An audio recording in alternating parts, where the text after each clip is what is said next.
Hi everybody, Matt Bull, MD of Action Coach in Loughborough here with another episode of Business Spotlight, and I'm delighted today to be joined by Euan Lockwood from CWS Agency. Euan, how are you today? I'm good, thanks, Matt. How you doing? Very good indeed, very good.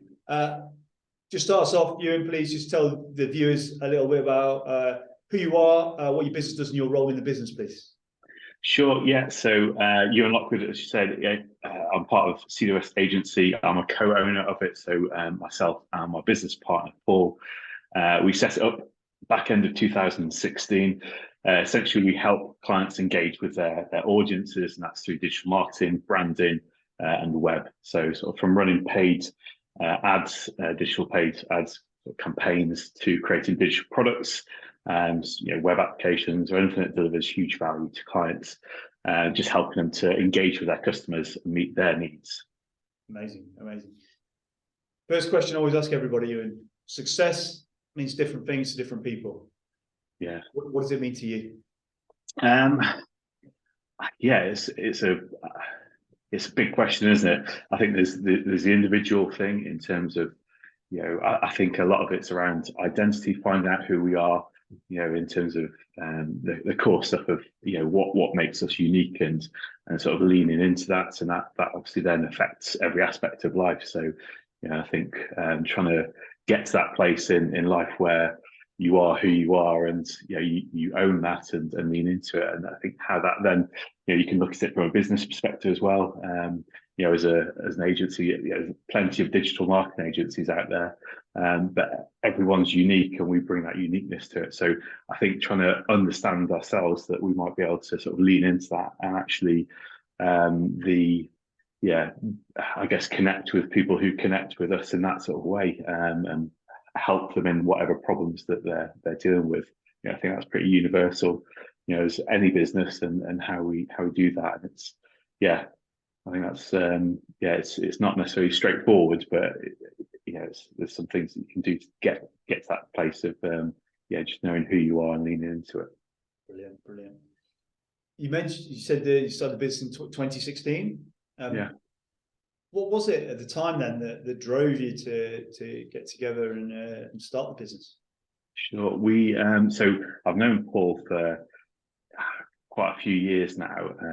Paul's background is more on sort of programming, web development, sort of code side of things, and sort of operations management in previous companies he's been. Mine is more on design, branding, sort of more the creative side of things, and or sort of classically creative side of things, visual creative communications, that sort of thing.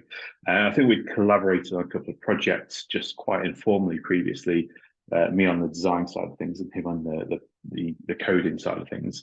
And I think we even we had some office space together that we shared sort of whilst we're still doing things separately. And there came an opportunity where Paul had a client who essentially he was contracting, and the client was developing a new business and just wanted something more than just a single contractor supporting that business. So it was an opportunity to formalize things, and that's where CWS Agency came out of, and we're still working with that client, 6.5, 7 years on, with their other businesses that they've started since.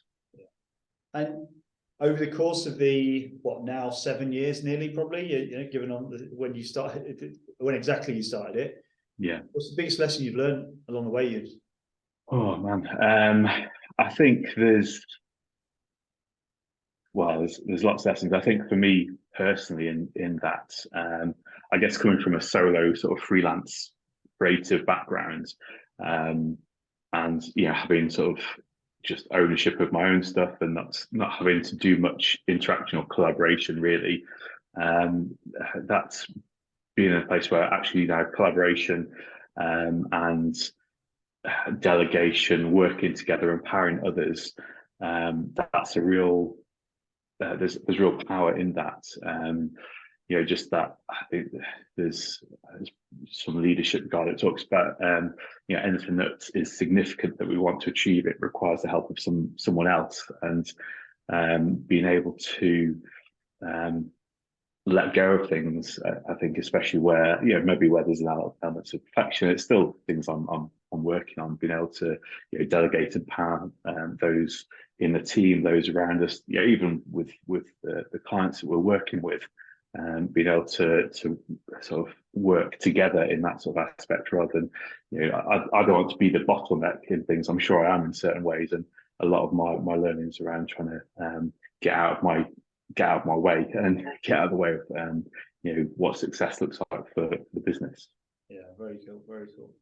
And you mentioned earlier when you were talking about success, that idea of the personal growth as well. How have you grown as an individual, do you think? Because we can reflect on the journey, but as an individual, you're very involved in BNI, obviously involved in the church and everything like that. Yeah. How have you grown as an individual during your journey, do you think? I think saying yes to stuff. So I remember, even going back to sort of teenage years where I would struggle to speak in front of, even half a dozen people. So being able to, I guess, put myself into naturally uncomfortable positions to get beyond that side of things and actually recognize that there's a whole world out there in some ways that, being so sort of, I guess, shy or whatever you want to call that. I still classify myself as a bit of an introvert, but actually there's huge amounts of just joy being able to connect with people and understand people's backgrounds, their stories, and just find sort of the commonalities, the similarities in backgrounds and whatnot, and be able to sort of go forward together.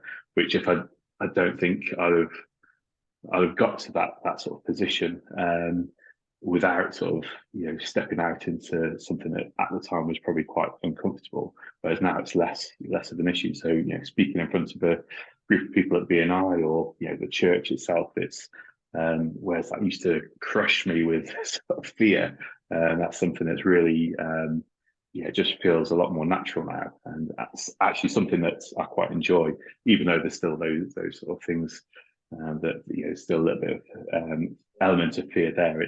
There's something good about connecting with people ultimately. What do you think?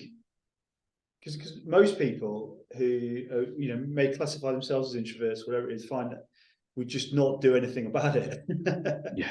What do you think it is that drove you to kind of go? Actually, I'm gonna step out of the comfort zone. I am gonna, I've seen you at BNI, talk and everything. What is it you think that drove you to make that change?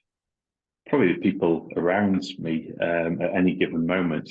Going back to my youth, it was I was back in the church probably from about the age of 10, so I had quite key people in my life who were just very encouraging, quite challenging in terms of they're part of who they were, is to see me and other people make the most out of things. So that sort of equal handed or equal measure of sort of encouragement and challenge, I think, was really key. And being given the opportunity, I remember the first time speaking in front of, it was actually a church situation where my youth leader at the time had taken me along and got me in front of, it was probably a couple of dozen older people, shall we say.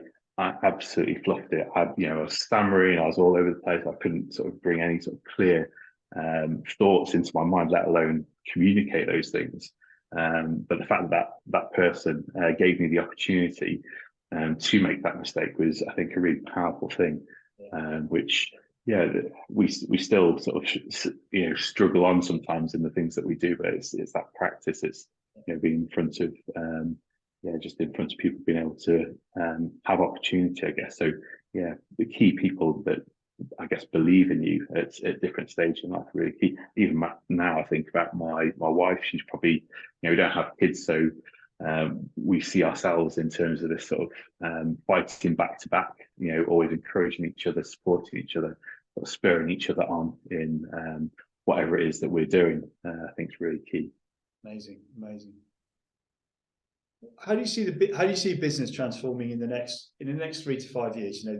Digital marketing, we know it's a fast moving sector. There's always something sort of coming through. How do you see the business evolving over that time?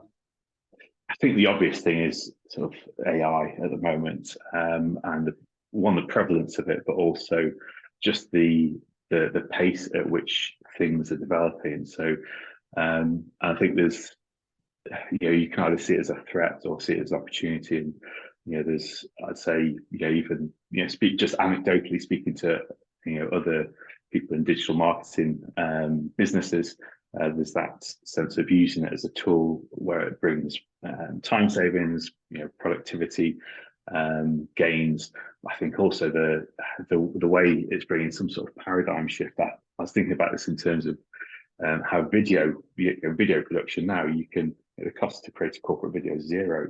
We've got cameras, we can just whip out our phone and film something that actually, it's not a sort of blockbuster video, but it'll do the job. And I think in the same way, AI will bring a lot of those similar shift in terms of being able to analyze data, which maybe would have cost an awful lot of computing power and thus cost to understand trends, all that side of things, even down to the creative side of things, with things like Mid-Journey, content creation tools. I was looking at some video or AI to video stuff that is, it's doing the work of huge visual effects teams in a matter of hours, what would have cost maybe hundreds of thousands of pounds, and it's still in its infancy. So this, I don't know, being able to not see it as a threat, but how do we utilize it? It will change things. It will mean some roles and some elements of the work we do we won't do, or we won't need to do going forwards. It's how we then use that technology ultimately to help businesses connect with their audience. I still think there's the age-old thing of story, of brand, of just having that understanding of who your audience is and being able to connect with them in a way that is, that's still going to be the case. That's not going to change. But how we do that and how we get there will develop, and expectations around quality of whether it's sort of video, visual communications, the storytelling itself. I think we've got that opportunity to up our game in that. So I think it'll be quite an interesting time. I think people that don't shift or don't move with it will end up not being players anymore. But equally, it's a very exciting time. Yeah, amazing. I mean, we could actually talk about AI and the impact on marketing for about another 3 hours.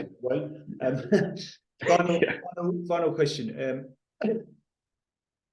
It's been a tough few years for a lot of business owners. We had COVID, and there's been this talk of recession, and then it's like, well, it's not a recession, all this, a lot of energy prices. So it's not the most favorable time to be a business owner at the moment, but you are a successful business owner, so been going 6 or 7 years now.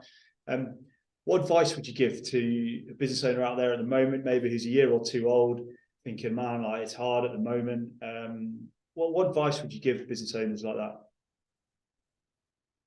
I think it's find people that can encourage you, especially if you're sort of by yourself in a business. I think that can be a very lonely thing. Very, you can feel like it's the only, you're the only person going through that. So find people that you can get alongside and encourage, but who also encourage you. I think stick to the things that work. If you've been in business a year, there's probably things that you're doing that are actually working. So double down on those things. Don't be afraid to test ideas that you have. And I think that element of fear around what's going on in terms of the just life in general, with talk of recession, all the stuff that's come out from the World Bank recently, and how the forecast for certainly the UK doesn't look great, does it? But I think there's always opportunities within those times to again just provide value. If you're providing value to people who need you, there's nothing more that you can do there, and you're going to have a decent business to be able to sort of work through that time and come out hopefully stronger. Amazing. Euan, absolute pleasure. Thank you for your honesty, your openness, and sharing everybody your journey, and showing your expertise as well. To our viewers, catch catch you on the next episode of the Business Spotlight. Euan, many thanks again. Thanks, Matt.